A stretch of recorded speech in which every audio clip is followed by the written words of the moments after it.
উৎসাহ উদ্দীপনার মধ্য দিয়ে নারায়ণগঞ্জ সিটি কর্পোরেশনের আসন্ন নির্বাচনে মনোনয়নপত্র জমা দিচ্ছেন প্রার্থীরা।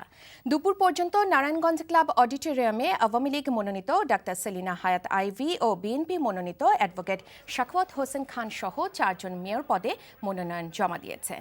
এ পদে প্রতিদ্বন্দ্বিতার জন্য মোট 9 জন মনোনয়নপত্র সংগ্রহ করেছিলেন।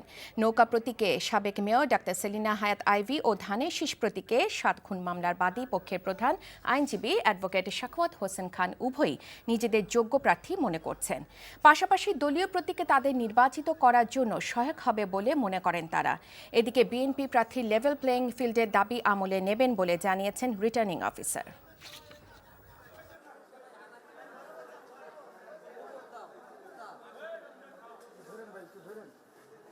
যে গতবারের যে সুষ্ঠু নির্বাচন হয়েছে সেনাবাহিনীকে ছাড়াই, এইবারও আমি মনে করি মানুষ যদি একাত্মবদ্ধ থাকে তাহলে মানুষই সেনাবাহিনীর ভূমিকা পালন করে, কারণ মানুষ তার অধিকারের জায়গায় সে অধিকারটা সে দিতে চায় এবং সে অধিকার থেকেই বলতে চাই যে নারায়ণগঞ্জবাসীর জন্য সেনাবাহিনীর এই মুহূর্তে কোনো প্রয়োজন নাই। তৎকালীন নির্বাচন কমিশন এই সরকারের কাছে নিরপেক্ষ নির্বাচনের জন্য সেনাবাহিনী মোতায়েনের জন্য বলেছিল। সেই সময় এই সরকার নির্বাচন কমিশনারের যে আবেদন সেটাকে তারা প্রত্যাখ্যান করার কারণেই সেই সময় আমাদের দল থেকে এই নির্বাচন থেকে সরে দাঁড়ানোর জন্য সিদ্ধান্ত নিয়েছিল।